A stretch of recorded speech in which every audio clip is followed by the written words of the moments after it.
Hello and welcome to Iskra. Today's topic, Hermann Göring.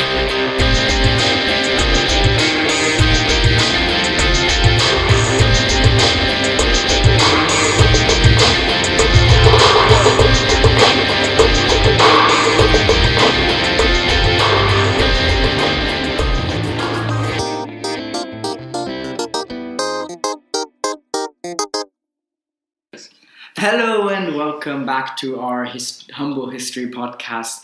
I'm Magnus Goldner, one of the students who does this project, and of course we have our other participant on this project, and that's Klaus Diekmann, also a student, but one might say he actually is a history professor. Good afternoon. Yes, I appreciate the accolades of Humble History. I really like the term Humble History podcast. We might make that a permanent name. Maybe that should be our name. Maybe we might have just come up with our name. But let's just start this episode off. As last episode was about Karl Dönitz, this episode has to be about another Nazi party leader, and this is Hermann Göring. And I gotta say, this is a very, very interesting episode, as he did lead an extravagant life. Yes, we will talk about Hermann Göring, both in terms of his historical significance and in terms of all the messed up shit he got up to. Exactly. And there's plenty of that, so stay tuned. Gosh, that was awesome, wasn't it? Yeah, so let's start off with when was Hermann Göring born? He was born on January 12, 1893 in Bavaria. Some sources might say in Marienbad, other sources say in Rosenheim. It's not really, you can't really find out where exactly, but you can be sure it was Bavaria, and it was in 1893. We're sorry, but we didn't manage to figure that out exactly. So we've got conflicting accounts now. Hermann Göring, he's got two parents. He's got his dad, Heinrich, and his mother, Franziska. And they have what I would describe as a peculiar relationship, a bit of a dodgy one. Because Heinrich, he is 20 years older than his wife. And things used to be weird back then. And he is sort of a colonial officer, and I believe also some kind of banker. Although he didn't. And he works overseas, so he's stationed in Haiti as a colonial officer, and therefore Göring doesn't really have doesn't see his dad very often, and only after he comes back in 1895. And his mother has a different weird relationship, including his godfather, because, the Görings had financial trouble, and therefore his godfather was their main financial support, and his mother had some kind of relationship with his godfather, and this was actually quite open. His father knew about this relationship, which just makes it even more weird. Well, I don't know about that. It makes things a lot easier, I suppose, around the dinner table. Although, interestingly enough, the dinner table, they didn't even share that, because when they were visiting his godfather, Hermann von Epstein, by the way, his dad, he usually stayed in a different residence, 20 kilometers away. So they had a very, very strange, let's say, family constellation.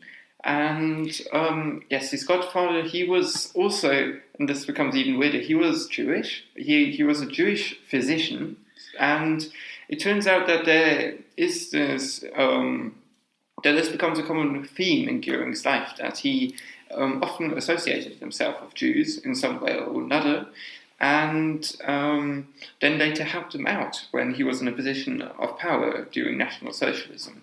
So he looked out for his friends and reciprocated help he received.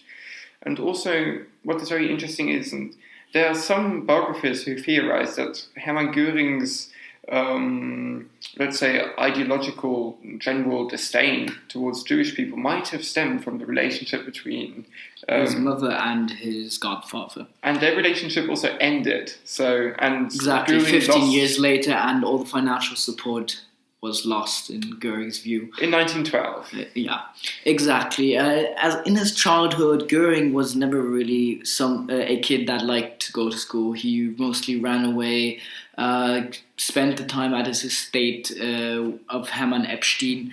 So his mother and his godfather decided in 1905 to send him to military academy to teach him discipline as well as manners, as Göring wasn't getting, well, didn't really learn them at home. He didn't thrive in his humanistic gymnasium or secondary school that he was sent to, and this is different to many of his siblings. Göring, there were 5 Göring children, and Göring, I believe he was the second youngest. He still had a younger brother called Albert.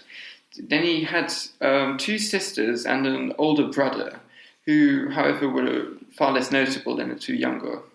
Exactly. And in military school, Göring suddenly started to thrive, actually, because he was away from his family, and this seemed to help. And he actually became a lieutenant after the school, and he started to have this different an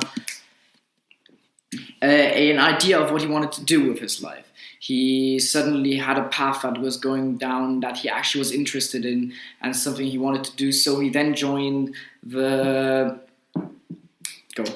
Yes. Okay. So in 1913, Göring left the military academy with the German Abitur as well as the officers' exam. In which he scored very highly. Yes, he was a lieutenant in the 112 Infantry regiment. Yes, those are like ground soldiers, foot soldiers, essentially. And he was stationed in Mulhouse in the Elsass, which is sort of today Mulhouse or the Mühlhausen in German is a French town. However, back then it was a part of Germany, and so he landed right in the middle of sort of the territory in between Germany and France at a very interesting time in 1914.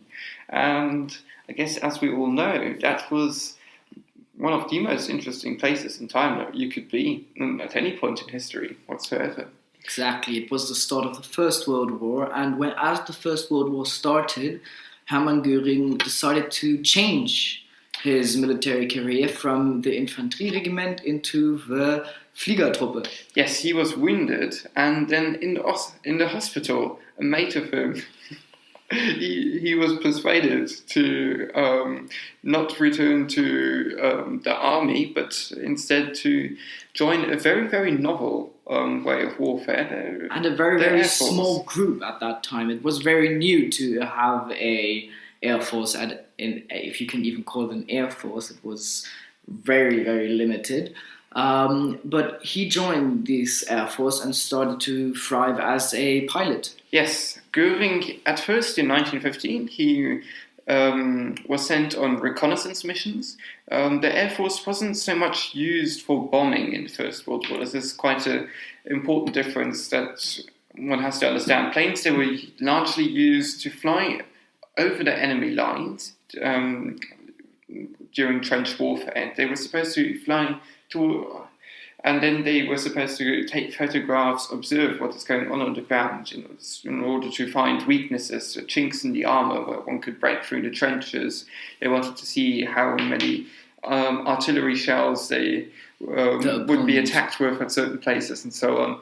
And this then sort of escalated into having combat between the planes. So planes were trying to shoot each other down so that they couldn't get back onto their side of the lines and reveal all the information that they have observed. And as this is all going on, Göring actually becomes quite successful as being a pilot and has 22 wins, which means that he shot down 22 enemy planes, which is not the highest number ever seen in the Fliegertruppe, but quite a high number. And he then applies for the job of becoming leading the 27th Luftstaffel, which became one of the most famous regiments of the Fliegertruppe. I see that my partner wants to add something. Yes, and that is Göring, after making all these reconnaissance flights, where he already for his activities he received the highest military honor in Germany that could be received at the time, and that is the Iron Cross First Class. After that, he transitioned from becoming a reconnaissance pilot to becoming a Jagdflieger, a pilot tasked with hunting down enemy pilots. However, he was shot down after 1 year and he injured himself. But at the time, then he was one of the more senior pilots around. More accomplished pilots. There were certainly older pilots, and he was not the first. And even more person famous to join. pilots like Manfred Freiherr von Richthofen, who was the most accomplished pilot of that time. The Red Baron, as he is also known. However, he died. He was shot down In 1918. and he needed a successor. And after that, Göring became the successor of the legendary Richthofen-Geschwader, or the regiment that he then became, he got the command of. And this made him quite famous in Germany as an accomplished general. Well, not general, but as an accomplished soldier. His face was printed everywhere and so on. He received the Orden pour le Mérite, which was a very, very significant accolade. The highest thing you can be awarded in German military at the time. Yes, so I believe that Orden pour le Mérite, that was not a military accolade. That the Iron Cross was the military accolade, but that was an accolade for services to the German nation in general. Sorry. I'm not sure, but I believe it was that way. Well, and then it happened that the war ended. So what did Göring, as an accomplished pilot, do after the war ended? He was not very happy with how the war ended at the Treaty of Versailles, as many haven't been of our Nazis, and many will keep on not being very happy with this treaty. It's kind of, we can see that in every individual. So he didn't want to stop flying, and as the Treaty of Versailles said that that Germany wasn't allowed to have an air force anymore, he decided to go to Sweden, where he worked in the postal service, as he didn't want to stop flying. I might have already mentioned that. Yes, Göring, he got himself involved in tons of air shows. Those were very, very dangerous. He worked together with many of his former colleagues, whom he still knew from the war. And yes, as they were all out of a job, they had to sort of reorient themselves in their lives. He married His first wife. His first wife, yes, Karen, when he was in Scandinavia. And the couple then returned back to Germany, to Munich, to Bavaria, where they... where Göring wanted to start to study, to go to university. He studied political sciences, I think social sciences too. Yes, and I believe also macroeconomy, or economics or something economics like that. Economics in some form. And yes, his wife, Karl von Katzow, he married her in November of 1922. And Göring, he also started to become rather political during his studies. As he heard a speech from Hitler in Bavaria at that time and joined the NSDAP. Yes, he the heard National a speech. Socialist Party, and over time he grew in influence in that party, and he actually became head of the SA, the Sturmabteilung, which was you could say... a sort of paramilitary organ of the party. Exactly, and out of this organ that was already existing, he made an actual force that was organized in some kind of way. When prior to Göring's appearance in that force, they were more of a group of individuals that beat up people in the streets. Well, they did so often enough also afterwards. But Göring, he was someone who gave orders, and it was a more organized way of beating up people. He also gave the Nazi Party a lot of credibility. I mean, he wasn't from, let's say, the most the highest background in the pre-war German social hierarchy, and he certainly wasn't from the richest of families, but he had tons of connections. His dad, he had been a very high-ranking officer and a military veteran, and he was a flying ace. He was a celebrity. So him joining the Nazi Party, he was a very, very important tool, a very important instrument for Hitler. And he also later on, when the Nazi Party after the failed putsch, which we are going to discuss in a minute, later on actually was an important part in convincing the high society in Berlin, as he had this reputation of being a military veteran and had this celebrity status. He influenced the high society to help the Nazi party. But first of all, Göring's career, it took, to stay with Air Force rhetoric, a downward spiral and a crash landing, let's put it that way. He got involved in Hitler's attempted beer hall coup d'etat in 1923. That was essentially what I would describe as a coup d'etat uprising by the Nazi party that was orchestrated by them with the goal of taking over the city government, gaining control of the city, and then, of course, with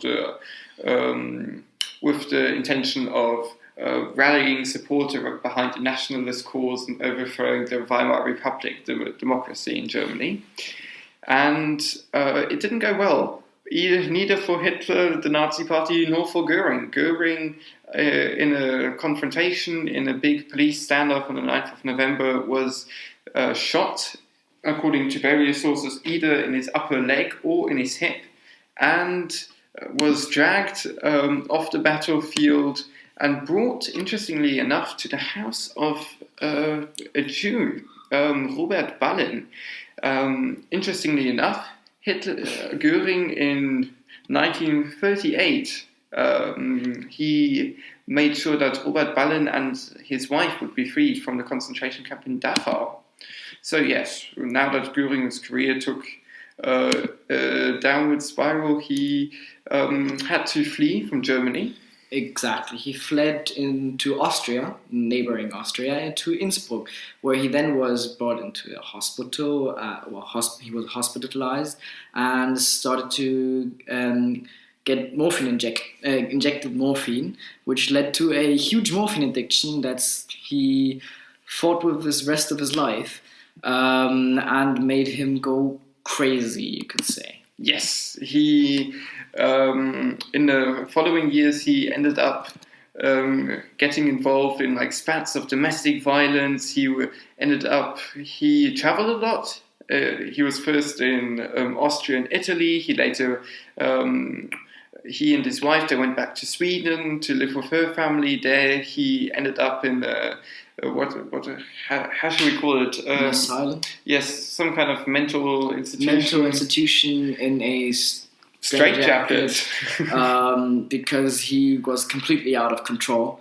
And in 1927, the German government declares the general amnesty for political refugees, which means that Göring can return back to Germany, and he does so. Yes, there was a general, let's say, more conservative political shift. The first president of the German Weimar Republic had been a social democrat, Friedrich Ebert.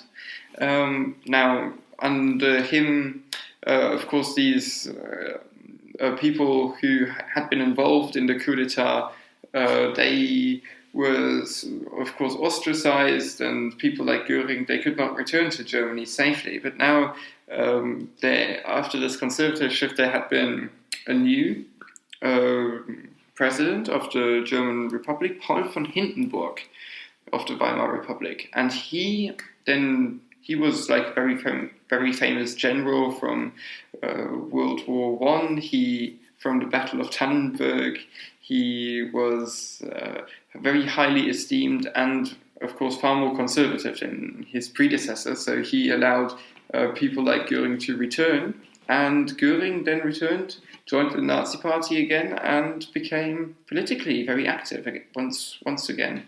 Exactly. Göring becomes one of 11 Nazis to obtain a parliamentary seat, as they got 2.6% of the vote in the parliamentary elections. In 1928. In 1928, exactly. And when Göring then later on even becomes a political representative in 1930 in Berlin, as Hitler chooses to... Yes, he appoints him. He appoints him to lead the Nazi party in the Reichstag delegations, which... Yes. Basically, it is important to understand that at first the Nazi party, it was not only like a splintered mini party that barely got 3%, that didn't even manage to get more than 3% of the vote in the parliamentary elections. It was also a very much local Bavarian party. There were many other rival nationalist parties around in Germany, but but at the time the Nazi Party was a tiny group of outcasts that were yet to sort of come out on top of nationalist politics. So Hitler appointing Göring as his political representative in Berlin. There Göring was of course supposed to kind of establish structures and kind of manage to establish the Nazi Party in mainstream politics. Exactly, and Hitler was actually debating to actually take back Göring, as he had this history of being addicted to morphine and having been in a mental asylum. But at the end, he chooses to reappoint him, as he is a very influential person, and he is still seen as a celebrity in the eyes of the German public. In October 1931, Göring's wife, then his first wife, dies of a heart attack. According to some sources, other sources say different causes of death. At the end of the day, she dies. So in July 1932, the Nazi Party becomes the largest party in Germany, and Göring becomes president of the Reichstag. Yes, in July. And this is a big deal. The Nazis, they get a giant percentage of the vote, and now also manage to make inroads not only with the German public, getting large support on the streets, but now they manage to make connections to other political parties, and are no longer these wackos, although Göring is of course still a serious drug addict, that are completely ostracized. Okay, in 1933, the Nazis obtain control of the German state and appoint Hitler as chancellor. Therefore, Göring receives a cabinet post in the government coalition. Yes, he becomes Prussian Minister of the Interior, and this was one of the most important appointments Hitler ever made, because what Göring was good at was he essentially, with his name reputation, he was very good at dealing with other people in many ways. People would respect him. So he was very charismatic. He was supposed to kind of build up these structures like the SA, later the Gestapo, and people would listen to him, people would do what he said, simply because, he had this reputation. He had this name that many people then they were willing to listen to. In February 1943, Göring authorizes the appointment of the SA, and the SS, which were the two squadrons that were the police in the Nazi state and started to control the population. Yes, and this is very important because, of course, the Weimar Republic, although it had many faults, it was a democracy, and a very unstable one at that, with very few Democrats being willing to fight for it and strong political rifts, but it was a democracy. Yes, it was a country with a state with democratic institutions, and being appointed as Minister of the Interior of Prussia, Göring's job was essentially to change that, to get state organs, to get an executive that was loyal to Hitler himself. And that was Göring's job. He was responsible for building up these repressive... To do this, he also then later on in April, so only a couple months later, forms a Gestapo, which was the police that was the secret state police.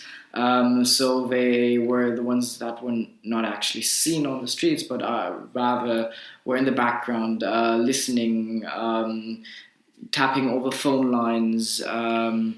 Yes, they were the secret service, the Geheime Staatspolizei, the Gestapo. Which is also the reason why Göring had a lot of power in the Nazi Reich, as he had a strong connection to the secret service and knew what everybody was thinking.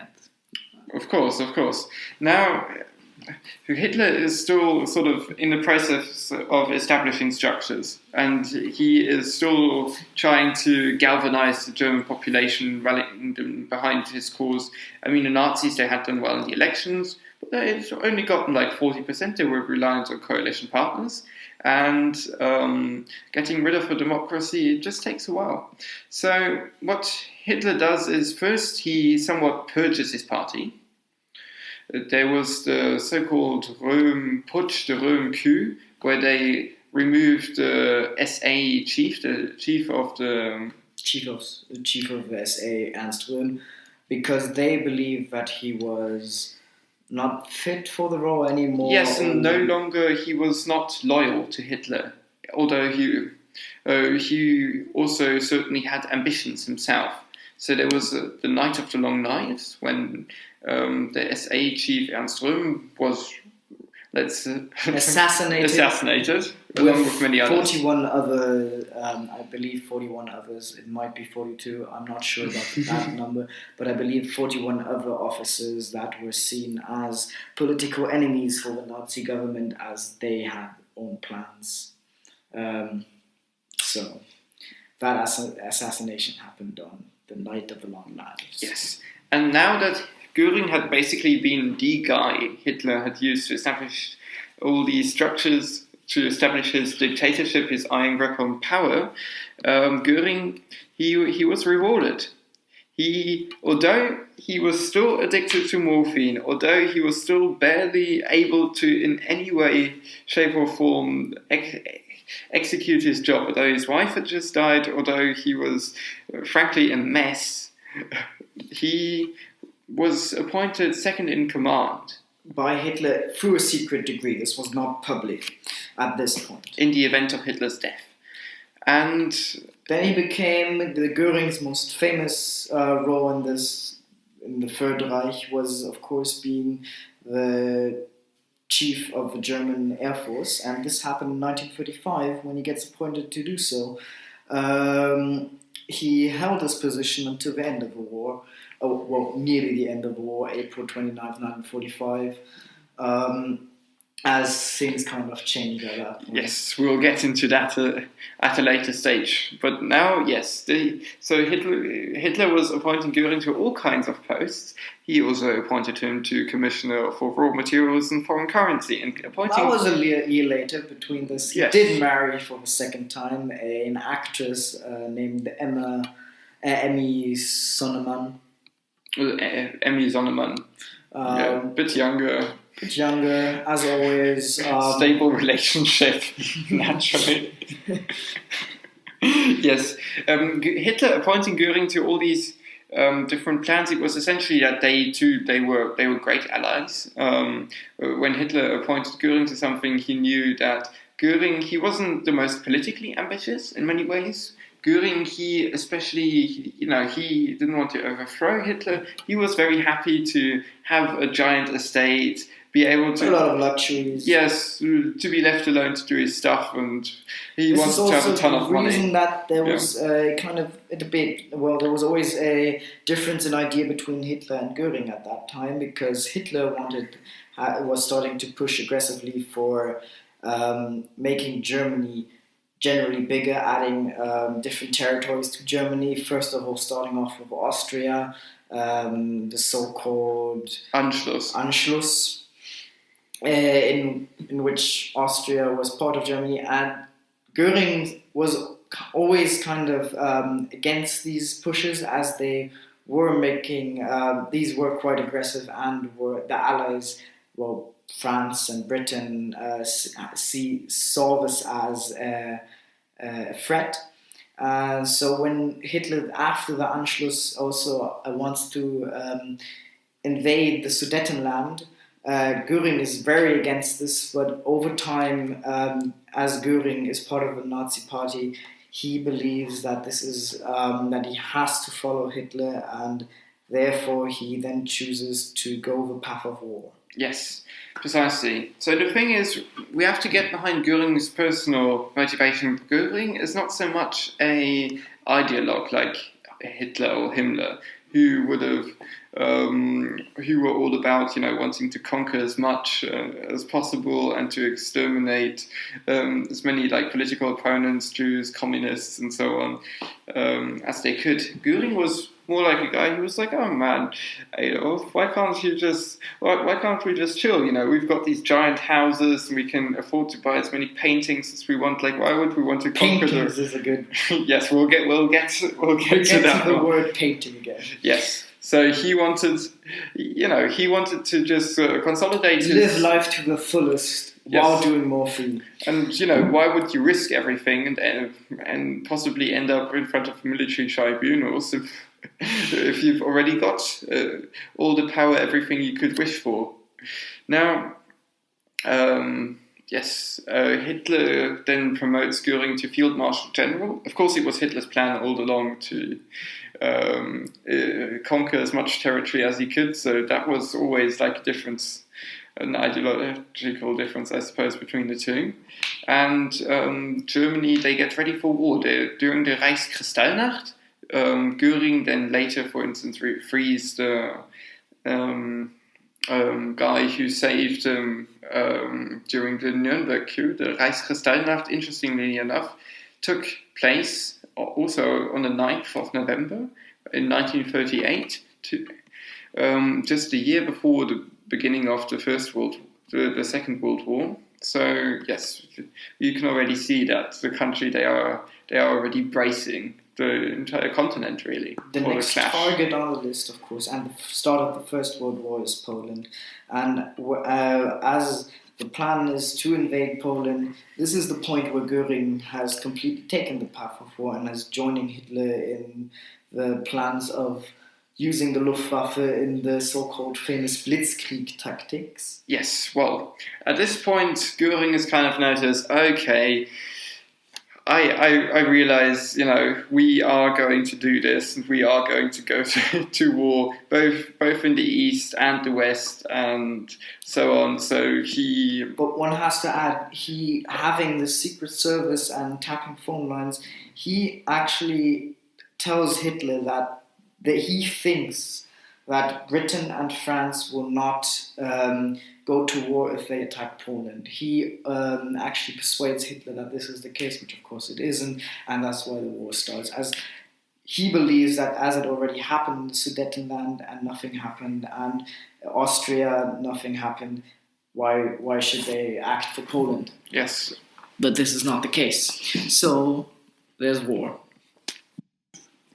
The 1st of September 1939 is a big day, not only for Europe as a whole, with the war starting, but also for Göring, because Hitler, in his speech in the Reichstag, officially nominates Göring to be his successor. Now he's not only the second in command on paper, now he's also come out on top with the entire battle raging amongst those under Hitler. Now he's also come on top in that one too. And as the war keeps going on, the Luftwaffe is starting to get feared by their enemies, as it is very efficient at the beginning. And the bombing raids are efficient too. So over the first couple of years, 1940-41, he's actually seen as someone who's actually a very good general and can actually lead Germany to success. But this all changes after 1941 when the attack on Britain happens, as well as Dunkirk before that, where 400,000 British soldiers were trapped, in which Göring convinced Hitler that the Luftwaffe would be the most efficient method to destroy these troops. This is why he asked Hitler to make a halt command to all the panzers and tanks, yes. To all the tanks, using the Luftwaffe to destroy his enemies. But this was a complete idiotic idea, as they did not have the resources to do this. It was inefficient, and he just wanted to do this as a propaganda measure, and it completely failed and backfired on him, as he only, I think, captured 20,000 British troops from the 400,000, which could have been substantially more. And this was the first defeat of the Luftwaffe ever. Later on, he also got defeated in the Battle for Britain. Battle for Britain, in which they lost 1,700 airplanes in a matter of months.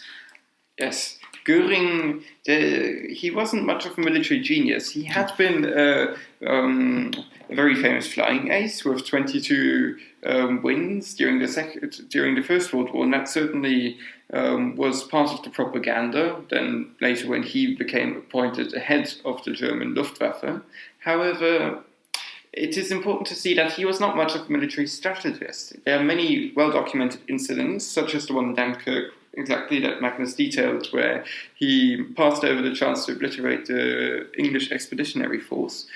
And also in the Battle for Britain, he took many controversial decisions that didn't turn out to the advantage of the German Luftwaffe. For instance, he focused on bombing civilian targets instead of targets that were military assets, for instance. Yeah, he completely underestimated the morale of British people in this whole conflict, and at the end of the day, it was a catastrophic defeat for the Luftwaffe. But getting into a real interesting part of Göring's life is, at this point, they have captured France, and Göring has always been a very luxurious person and has had an interest in the extravagance of life, and so he decides to declare a decree in which all paintings from Jewish descent, as well as all paintings in captured territory, are now German painting, are now the property of the state of Germany. So he starts collecting paintings from all around the German territories for his personal use as well as for other uses. And over the whole time, he collected paintings worth over 100 million Reichsmark, which was the currency at that time, ranging from Da Vinci to famous French painters. I am very sorry, I'm not very good with names and definitely not in the field of arts. Monet, but Monet, of course. And this was very interesting because he had an actual train that ran in a circle through all of the states, all of the captured territories, the whole time through. And they would always load off the paintings in Bavaria at his house. And people who visited his house said it was like being in a museum, as it was very extravagant, it was very large, everything was overly expensive what he owned. It was, he was living there with, I think, just his family. It was like 4 to 10 people, including servants, living in this house, but this house is humongous. Caesar. And of course, he didn't just enjoy paintings, he also enjoyed animals.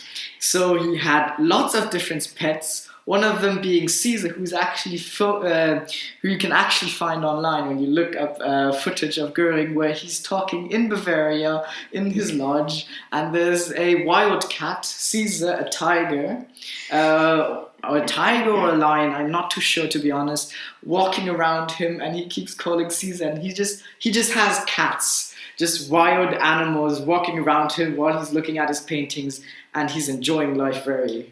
Basically, if Michael Jackson were in the Nazi high command, that's what his place would look like. We made the comparison to what if Jordan Belfort was a Nazi, pretty much, because he was always high, he was very extravagant, he owned a yacht to be... He had a giant drug problem. He had a real big drug problem. Later on, when the Nazi command actually, we can add this now rather than later, when the Nazi command actually started losing in power, he tried to live in his fantasy world and built himself a train, a complete train of 8 to 10 wagons, which were for him personally, and was his headquarters, in which he was 24/7. And he did drugs. There was this one incident where his staff actually found him nearly overdosed on the train toilet the next morning, completely overdosed, not ready for a meeting.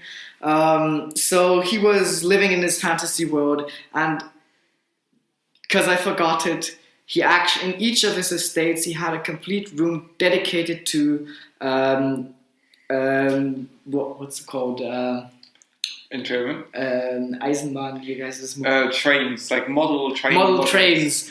A complete room dedicated to model trains in which he would play. So it was like a 5-year-old having. Yeah, he was a child, man. He was a very funny guy. He also liked to play dress up a lot. Yeah, that's true. His outfits are astonishing. If any of you ever want to see something really funny, look up outfits from Hermann Göring from that time. Some of them look like he's wearing a pajama as a military outfit. Others look like others are an actual toga, where he walked around in a toga. It's astonishing of how he portrayed himself. One can actually see how high he was the whole time. Yes, he was like Mr. Ali, or what was he called? From The Dictator of Sacha Baron Cohen. Oh, from The Dictator, I know exactly who you mean. Ali, it's not Ali G, is it? No, Ali G is the other character on TV. What was he called again? The Dictator character. General Aladdin. General Aladdin. That's him. Yeah, exactly. So if General Aladdin were German, that's what his house would look like. Yeah, pretty much. Now that Göring, he was, although he was quite, let's say, neglectant of his other official duties that weren't related to prancing around in German togas. Oh, by the way, yes. He was very overweight. Yeah, he started consuming. These are quotes by people who were very close to him, and they said that all he did in his estates during the war, because he lived at his estates, because he didn't want to actually participate in any political. He didn't go to Berlin that often. He really liked his estates being in Bavaria, Austria, and so on. They say that he spent most of his time doing morphine, eating sweets, and looking at paintings. That's the 3 things he did in life. TV wasn't that good back then. Netflix. And you gotta imagine that in the process, the Nuremberg trials at the end, before the Nuremberg trials, he lost 27 kilograms in weight, which means that he had to have had these 27 kilograms in the first place to lose, which you can see in the pictures that he has that much weight. Yeah, he was like 1.78 meters tall. That must be like 5'9", 5'8", 5'9", something like that. So he wasn't very tall. So to lose 27 kilograms, yikes! I think we can jump from. Do we have to talk about things of historical significance again? Now we have to talk about historical significance. In some way, at least. I think we can jump from 1941 to 1943. Yes, well, I think it's quite important to say that Hitler, he made Göring in charge of officially kind of ransacking Russia. And Göring, he, as head of the Gestapo, I suppose, he made Reinhard Heydrich.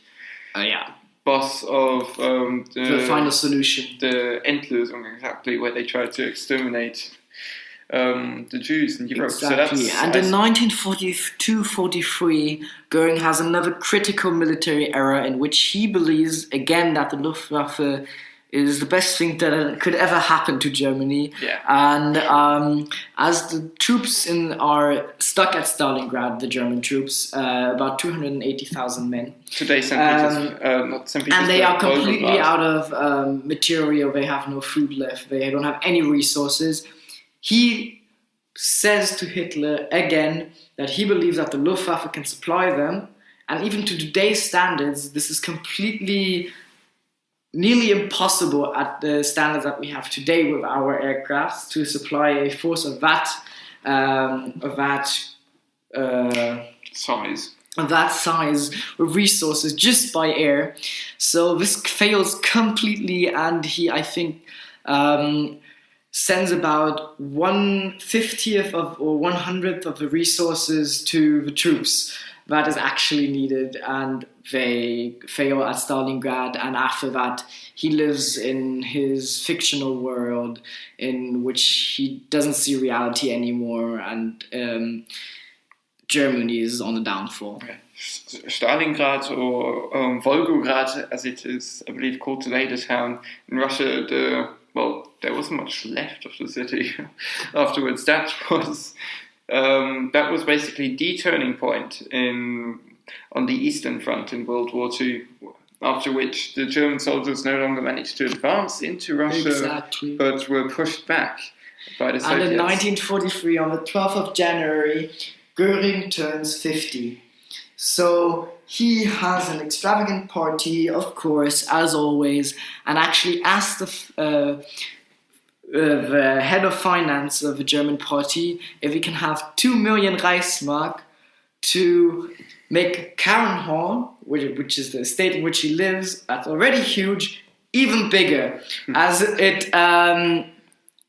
he needs it as a parliamentary hotspot to lead the Luftwaffe, which is just insane again. He's living in a dream world. Yes, adjusted for inflation, 2 million Reichsmark were a lot more. And when you're in the middle of a war that's now in 1943 isn't exactly going according to plan, let's put it this way, resources could be spent otherwise, possibly, but Göring, he certainly had a different opinion. Exactly. Between 1944 and 1943 and 44-45, the war starts catching up to Göring, and Göring starts actually going away from the public. He doesn't do any interviews anymore. He doesn't appear that often on TV. He's just at his most of the time at his estate, as he's trying to process reality by keep using drugs and living in his made-up world that he built up in Karen Hall. And over this time, the war does slowly catch up to him, as most of his officers of the Luftwaffe start dying. He has to go to multiple funerals. He once said that, this is an actual quote by him, that he said this at the beginning of the war: if there's ever an attack on German territory by planes, you can call me Mr. So-and-so. As a reference to that he would have no meaning at that point anymore. And at this time, the Luftwaffe is in complete shambles, and there's air attacks on Cologne, Munich, Hamburg, Berlin, everywhere, and everything is rubble at the end. So people, when he actually then goes to Berlin, for example, to have the birthday of Adolf Hitler in 1945, actually walk up to his car and call him Mr. So-and-so, which is actually quite interesting, and that's why another reason he went away from the public, as he's a failure at this point. He falls out of favour, certainly. Now, Hitler, he'd always had Göring on his side because Göring was a public asset as a war hero, but this is no longer the case. So the relationship between the two kind of falls apart. Although the last nail in the coffin to the relationship, we'll get to that. One has to say that on the 23rd of April, Göring tries the last grasp for power by actually writing Hitler an ultimatum in which he states that if Hitler doesn't answer until 10 o'clock that evening, he will take over all of the government as being Hitler's successor based on prior speeches and prior documents. And Hitler sees this as an ultimatum between making Göring his successor or not having Göring in power at all anymore. And Hitler then chooses to... Yes, he then chooses to actually call for the arrest of Hermann Göring.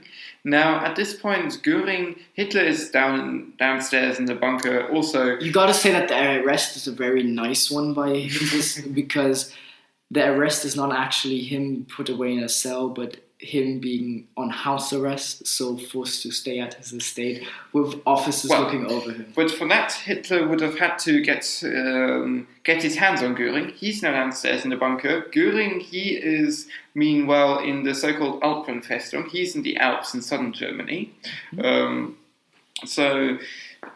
Yes, at this point, with the ultimatum that Göring said to Hitler, it's a bit more innocent than you think, because Göring, he had heard reports that Hitler had supposedly had a nervous breakdown, which Hitler also definitely had.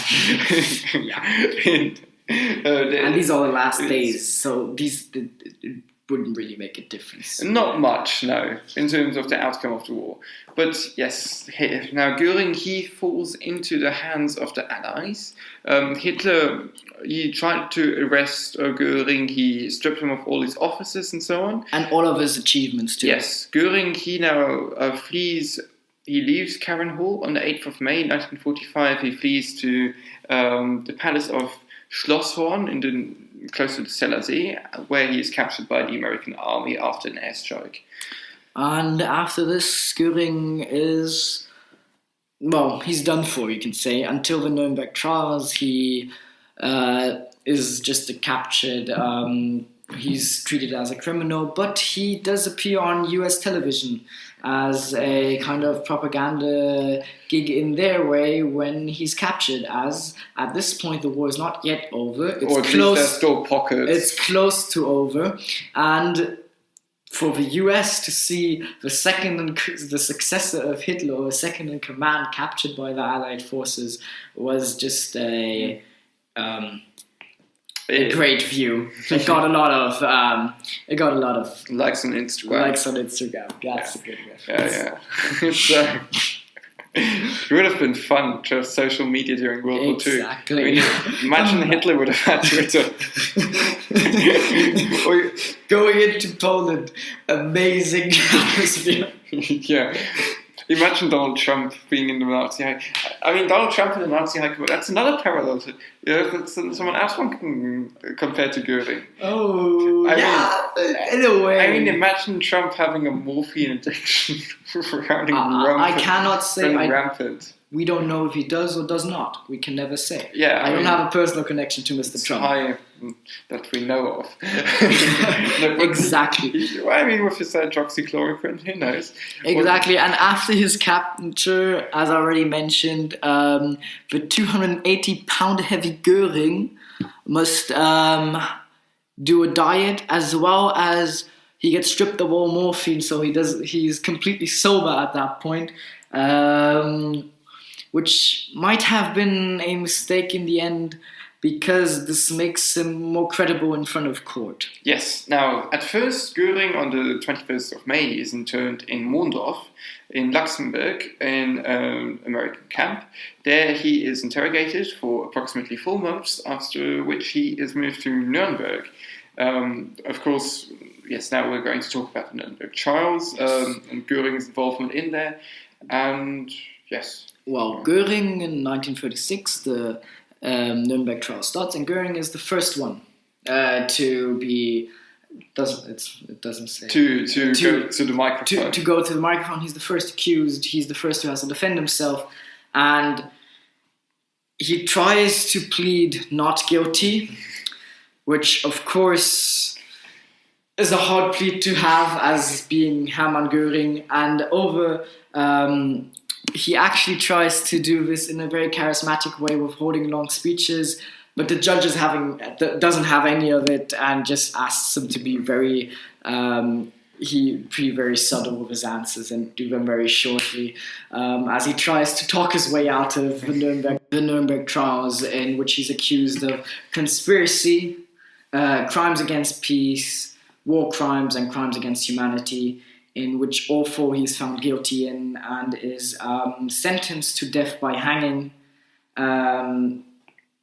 Something he was very, very unhappy with, for reasons.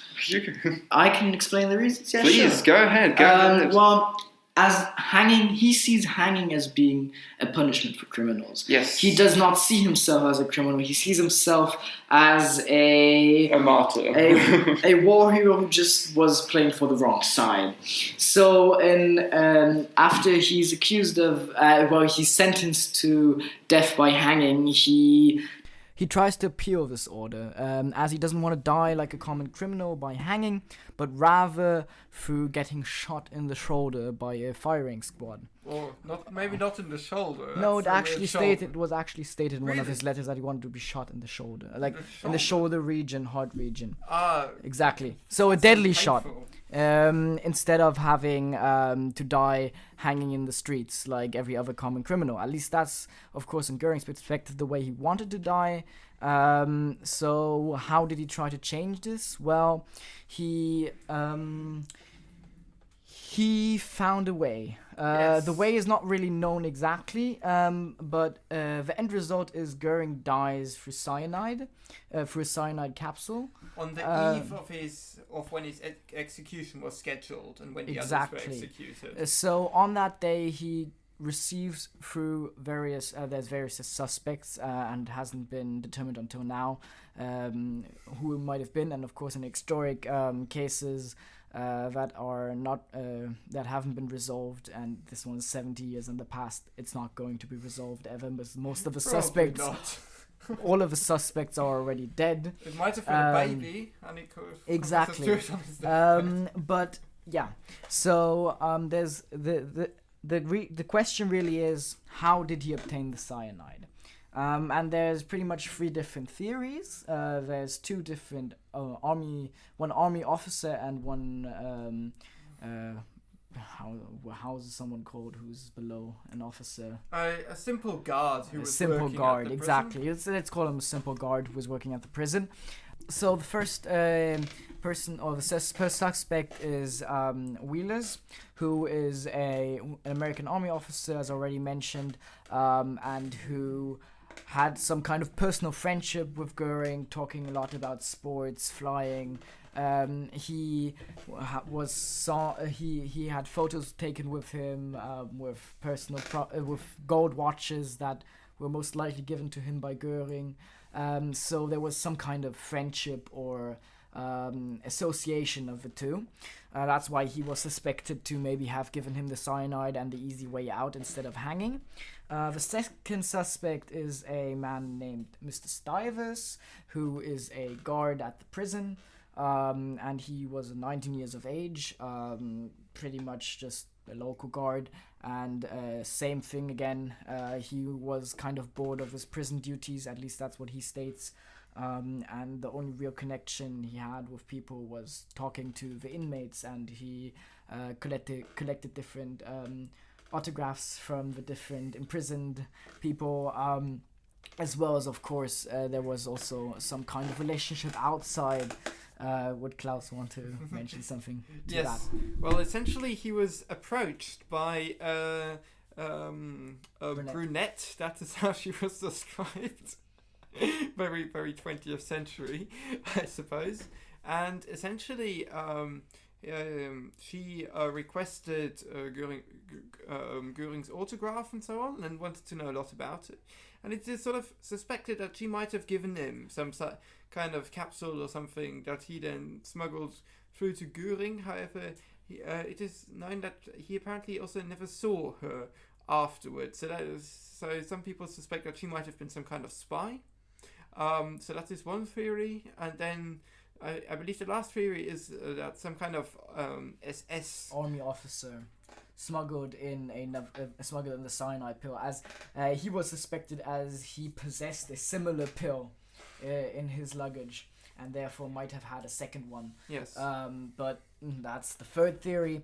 And just to conclude all of it, and just put out Göring's point, and kind of, he was a show-off, and he was also a show-off in how he died, because after Göring's death, they actually found a second cyanide capsule in his luggage, so he wasn't even just able to smuggle in one cyanide capsule to kill himself, but he was actually able to smuggle in 2 cyanide capsules, which just kind of just furthers, he's just trolling furthers his ego. that he had over all of his career with his tigers, his art paintings, and everything else. I don't know. I don't think that's why he had a second one, but No, of course it No, was, but it's yeah. still this show off kind of thing. yes, the cyanide capsule. It was concealed in a cartridge that was more than 4 centimeters long. So that is really nothing that is easy to hide on your person. But I don't know. He managed somehow. But yeah. Yes, I think it's now time to wrap up this episode. If you're interested to visit Göring's gravesite, I must disappoint you, you horrible person. He has been scattered in some river. I think it's the Isar. So yes, I'm not sure about that. I'm pretty sure it's Okay. the Isar. Okay. Thanks. Thanks for listening. This was the second episode. Hope you enjoyed it. We'll see you next time with... I think it's Joseph Goebbels. Yeah, it should be Joseph Goebbels. If not, it's gonna be Rudolf Hess, but it's one or the other. Or someone else. Someone horrible. So tune in. Enjoy. We definitely enjoyed this. And we hope you love listening to our podcast as much as we like Talking. making them. Yeah, it's mainly talking. Let's be honest. Let's admit it. Bye bye.